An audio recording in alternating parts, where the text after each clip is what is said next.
আলোকিত করার জন্য, সমস্ত আইন কানুনের উপর আল্লাহ তাআলার বিধানকে বাস্তবায়ন করার জন্য।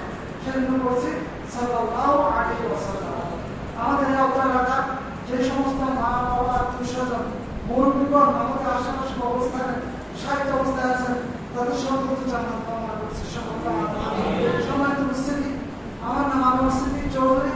আপনারা জানেন বাংলা জামাত ইসলামের পক্ষ থেকে আগামীতে যে ত্রয়োদশ জাতীয় সংসদ নির্বাচন হতে যাচ্ছে, সংগঠনের পক্ষ থেকে আমাকে এমপি পদপ্রার্থী হিসেবে মনোনয়ন দিয়েছে। সুতরাং আমি আপনাদের সামনে আসছি মূলত আপনাদের সাথে পরিচিত হওয়ার জন্য, আপনাদের মনোনীতকে দোয়া নেওয়ার জন্য, আর সার্বিকভাবে আমাদের সম্মানিত ইমামের মাধ্যমে দোয়া পাওয়ার জন্য। সুতরাং আপনাদের দোয়া করুন ইনশাআল্লাহ। সম্মানিত হাজির, আমি খুব একটা ছোট মানুষ, খুব বেশি বড় কিছু না।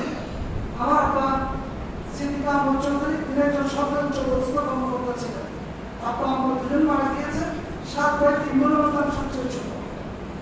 আমি লেখাপড়া করেছি প্রথম স্কুলে, তারপর মাদ্রাসায়, তারপর ইউনিভার্সিটিতে, সর্বশেষ আন্তর্জাতিক ইসলাম বিশ্ববিদ্যালয়ের পর আল আজহার ইউনিভার্সিটিতে আমি লেখাপড়া করার সুযোগ আমি দিয়েছেন। আমার ব্যক্তিগত হিসেবে আমার স্ত্রী প্রথম পুত্র ছাড়া দ্বিতীয় পুত্র একজন করোনা হাফেজ। সুতরাং যাতে আপনাদের দেখানো পথে দিনের পথে চালাতে পারে।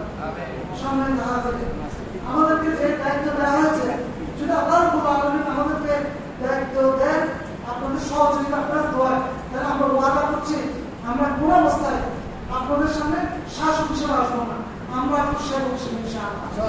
এবং আসার পর যেটা সবচেয়ে বেশি গুরুত্বপূর্ণ দেওয়া হবে ইনশাআল্লাহ, সেটা হচ্ছে এখানে কোনো নিরক্ষর যুবক, কিশোর, কিশোরী, ছাত্র ছাত্রী থাকবে না ইনশাআল্লাহ।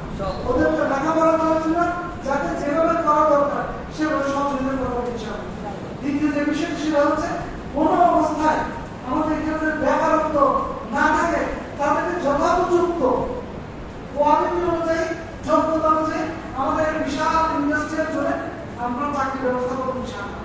সর্বশেষ যে জিনিসটা করবো ইনশাআল্লাহ, আল্লাহ যেন আমাদের তৌফিক প্রদান করে, আমাদের এলাকার যারা ইমাম, খতিব, মুরব্বিরা আছেন তাদের নেতৃত্বে একটি সুন্দর সমাজ গড়ে তুলবো, যেখানে কোনো বৈষম্য থাকবে না, খুন থাকবে না, সংকোচ থাকবে না, চাঁদাবাজি থাকবে না, রাজধানী থাকবে না, বৈষম্য থাকবে না, মত পার্থক্য থাকতে পারে কিন্তু মতভেদ থাকবে না ইনশাআল্লাহ।